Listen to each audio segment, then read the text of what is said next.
መነሻችንን ከአዲስ አበባ ርቃ ወደምትገኘው እንግዳ ተቀባይዋና የመቻቻል ከተማ ያደረግነው ማልደን ጠዋት ላይ ነበር። የጉዟችን ዓላማም በዚች ከተማ የተካሄደውን አምስተኛውን የከተማ ልማትና ኮንስትራክሽን ዘርፍ ሀገራዊ ሴክተር ጉባኤን ለመዘገብ ነው።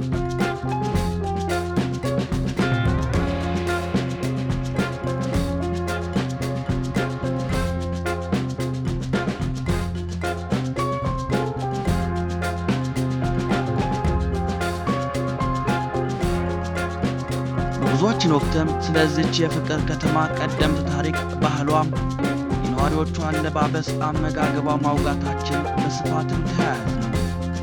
ወደ ከተማ የምናደርገው ጉዞ ማራኪ በሆኑ መልክዓ ምድራዊ አቀማመጦች የታጀበና በእጅጉ አዝናኝ ነው።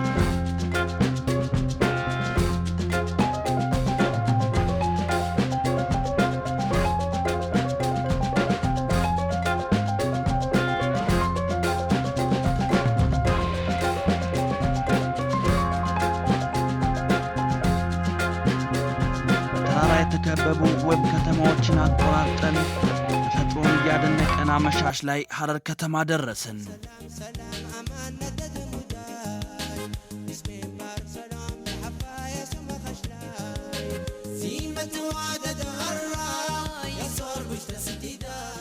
ሐረር ከ16 እስከ 30 ዲግሪ ሴልሺየስ የሚካተት የአየር ሙቀት ሲኖራት በወይና ደጋ የአየር ንብረት ክልል ውስጥ ትገኛለች። በ14ኛው ክፍለ ዘመን አካባቢ እንደተቆረቆረች የሚነገርላት ይህች ውብ ከተማ 72 ያህል ነገሥታት አስተዳድረዋታል። በከተማዋ ውስጥ በርካታ ሊጎበኙ የሚገባቸውና ግርምትን የሚፈጥሩ የበርካታ ታሪካዊ ቅርሶች፣ መንገዶችና መኖሪያ ቤቶች ባለቤት ናት ሐረር።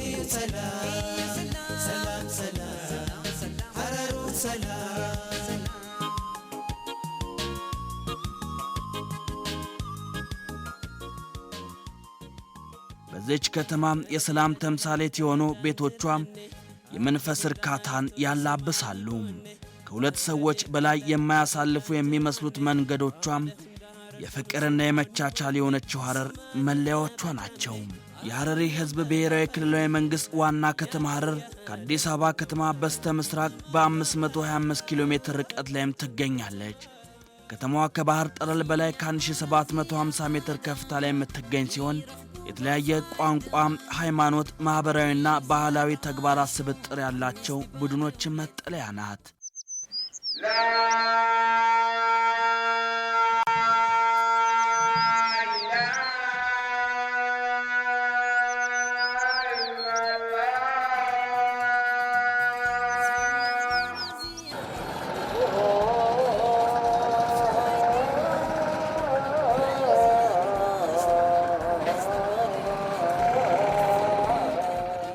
በ0.6 ካሬ ኪሎ ሜትር ስፋት ላይ ያረፈችው ጥንታዊቷ ከተማ ሐረር 21 ሺህ ያህል ሕዝብ እንደሚኖርባትም ይገመታል። ከተማዋ በ5 በሮች የተከፋፈለች ናት።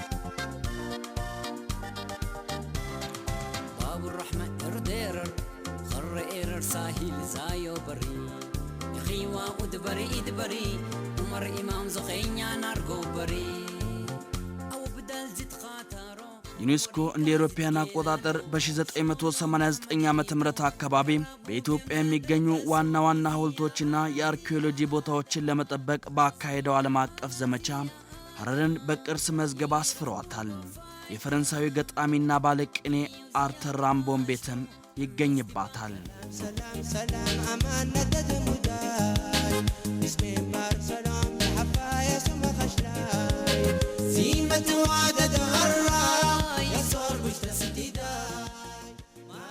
ሐረርን ሐረር ያደረጋት እውነተኛ ምልክቷ የጀጎል ግንብ እንደሆነ ይነገራል። ጀጎል ብዙዎች የሚናፍቁት ታምረኛ ግንብ ነው። የከተማ መከላከያ ግንብ የሚል ፍቺ እንዳለውም ይነገራል። ጀጎል 625 ሜትር ርዝመትና 45 ሄክታር ስፋት ያለው ድንቅ የሰው ልጆች የጥበብ ውጤት ነው። ያጥሩ መጠነ ዙሪያ 3334 ሜትር ሲሆን ግንቡ የቆመበት መሠረት 1.2 ሜትር ጥልቀት እንዳለው መረጃዎች ያመለክታሉ። ያስገነባውም አሚር ኑር ሙጅሂድ ሲሆን የተገነባበት ምክንያት የከተማዋን ነዋሪዎች ከጥቃት ለመከላከል ታስቦ ነበር። የተገነባውም በሃድ ድንጋይ ተብሎ ከሚጠራው በክብደቱ ቀለል ያለ ድንጋይ ሲሆን ድንጋዮቹ በአካባቢው ከሚገኙ ካባዎች አሸዋና ሸክላ አፈር ከሚቦካው ጭቃ የተገነባ ነው።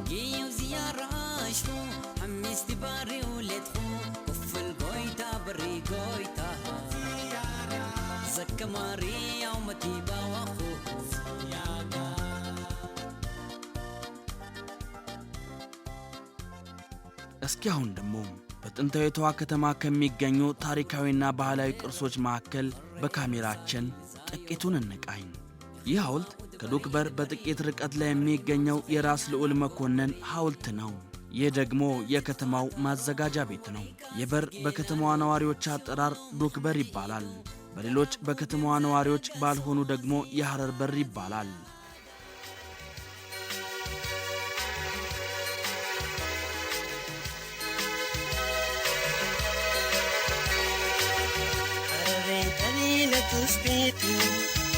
حراري زران زر مكاجوش حراري روحك ورساتوش حراري حلوة يعطي كوتوش حراري دليل دوس بيتي حراري زران زر مكاجوش حراري روحك ورساتوش حراري حلوة يعطي كوتوش حراري قيبادي يبورد شان سلامتي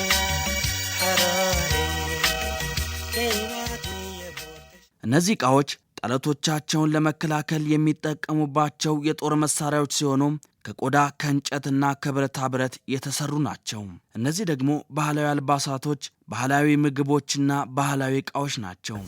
ሰላም ሰላም አማን ነደድ ሙዳይ ቢስሚላህ ሰላም ለሐፋያ ስመኸሽላይ ሲመት ወደድ አራ يصور بجتسديداي ما حد ما هادينو زلايش كل واي زيمة توادد الراي يصور بجتسديداي ما حد ما هادينو زلايش كل واي سلام سلام سلام ሐረሮች የተለያዩ ባህላዊ ልብሶች አሏቸው።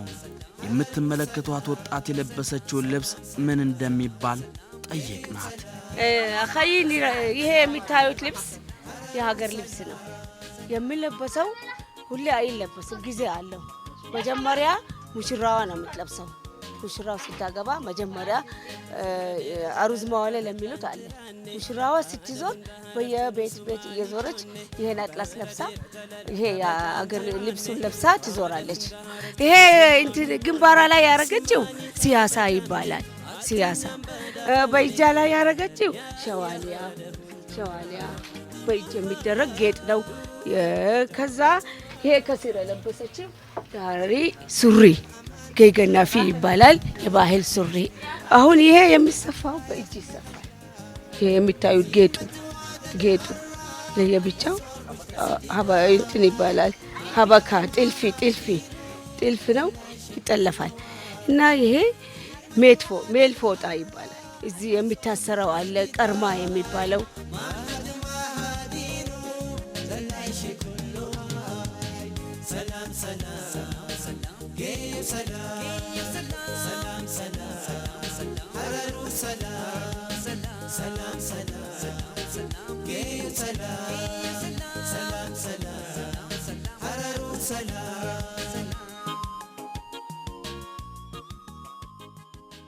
በሐረር የሚዘጋጁት ምግቦች አብዛኛውን ጣፋጭነት አላቸው። እነዚህም ምግቦች የተለያዩና ከተለያዩ ንጥረ ነገሮች የሚዘጋጁ ናቸው።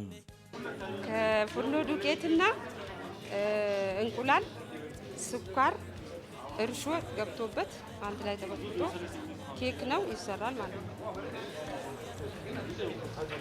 ይሄ ደግሞ ቡንቱር ነው፣ በስንዴ ነው። ስንዴ ተፈጭቶ ከዛ በኋላ ቅቤ ይጨመራል፣ ስኳር ይጨመራል፣ ለብ ባለ ውሃ ይታሻል። ከዛ በኋላ በዘይት ይጠበሳል። ተጠበሰው ቡንቱር ይደባለቃል ከማር ጋር ማለት ነው። አንድ ልጅ ስትታጭ ቤቷ ሳትገባ ማለት ነው። አመት ከሞላባት ቤቷ ሳትገባ ታጭታ አመት ሳይሞላት ጾም ከመጣ ለወንዱ ቤተሰብ ይሄ ነገር ተሰርተው ይሄዳል ማለት ነው። ለወንዱ ቤተሰብ ይሄ በዘይነባ ነው የሚባለው። ይሄም በስንዴና በቅቤ ታሽቶ በዘይት ይጠበሳል። ባህላዊ ምግብ ነው ማለት ይሄ ሙጠበቅ ነው። ሰሊጥና እንትን ማር በማርና በሰሊጥ ሰሊጡ ይወቀጣል፣ ይደርቃል። ከዛ በኋላ በማር ይታሻል፣ ይበስላል ማለት ነው። በስሎ ከዛ በኋላ ይጠቀልሉታል። ይሄ ደግሞ ብስኩት ነው በሎዝ ማለት ነው። ሎዙ እንትን ተወቅጦ ከፍርኖ ዱቄትና ከስኳር ጋር ተደርጎ ያው በኦቨን ውስጥ ይበስላል ማለት ነው። ሌላ ባህላዊ ምግቦች አሉ። ወቃልም አለ፣ ዳለን አለ፣ ዝሁቅ የሚባል አለ። ብዙ ነገሮች ባህል ምግቦች አሉ። ይሄ ቡና እና ወተትና ቡና ቅጠል ከነዚህ ነው የሚሰራ። ወተቱ ማለት ቡና ገለባ ወይ ቅጠሉ ማለት ነው። ቡና የለም። ሱከር ትፈልጋለህ? ማይ እንድገበኝ ይላል። ድገበኝ ሲቸበየሽ ወጪም ቡን ፈላሆ ቡን ተበረደ አላህ አይደለ ይዳላልኩ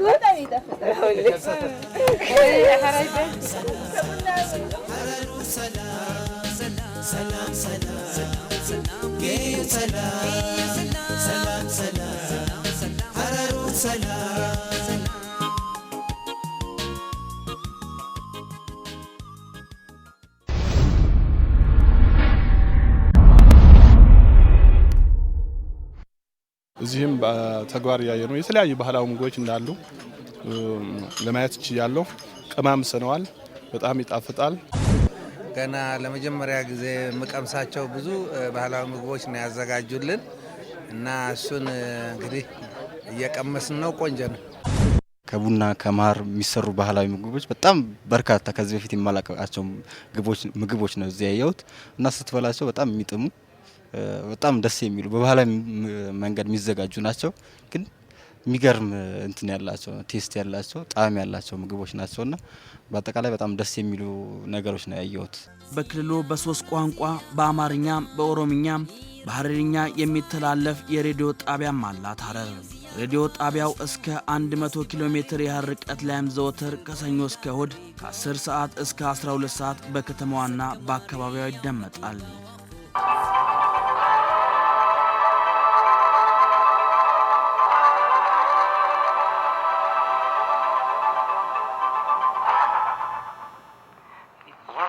ሐረሪ ብዙሃን መገናኛ ድርጅት ዘወትር ከሰኞ እስከ እሁድ ከ10 ሰዓት እስከ 12 ሰዓት ድረስ ወደ እናንተ አድማጮቻችን ለ2 ሰዓታት ያህል ፕሮግራሞቹን በአየር ላይ የሚያደርሰው የአማርኛ ቋንቋ ፕሮግራማችን ነው።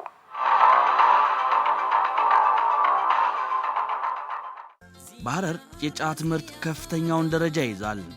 አዲስ አበባ ከሚቀርበው አቅርቦትን በላይ በዚች ከተማ በዕለት ተዕለት የሚደረገው የግብይት እንቅስቃሴ ለቃኘ ዋነኛ ድርሻውን የሚይዝ ይመስላል። የፍቅር ከተማዋን በእንግዳ ተቀባይነቷ ከመነሻችን አዲስ አበባ ሰምተን ስለነበር በከተማዋ የሚኖሩ ህብረተሰቦችን ማነጋገር ጀመርን። ልቡ ክፍትና ቶሎ ሰውን የሚቀርብ ነው እዚህ አካባቢ ያለው። ሐረር እንግዳ ተቀባይ ነች። ያው መቻቻል አለ፣ መፈቃቀር አለ። እንኳን ሰው ለሰው ከጅብ ጋርም ተፋቅረን የምንኖርነን። ለዚህ ዋናው ምክንያቱ ይሄ አንድ ላይ ከሌላ ዓለምና እዚሁ ተቀላቅሎ የሚኖረው ከረጅም ጊዜ ጀምሮ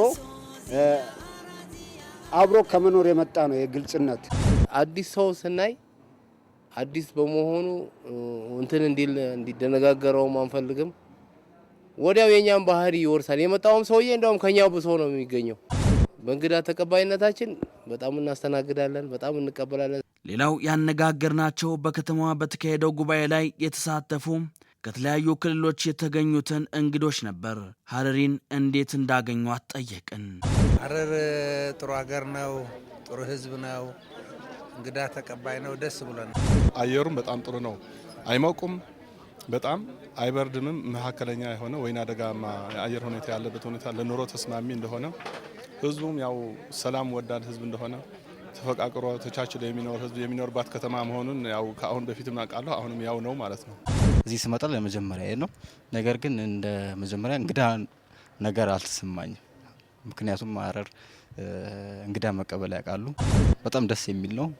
ፍቅር የሆነ ከተማ ነው። እኛም እንግዳ ተቀባይነቷ፣ የመቻቻል ከተማነቷ፣ የፍቅር ከተማነቷን በ3 ቀናት በቆየንባቸው ቀናት ካነጋገርናቸው ነዋሪዎቿና እንግዶቿ ሌላ ከአብራክ ልጆቿ ጋር በምናደርገው ጨዋታዎች ይችን ከተማ በጥቂቱ አስቃኘን።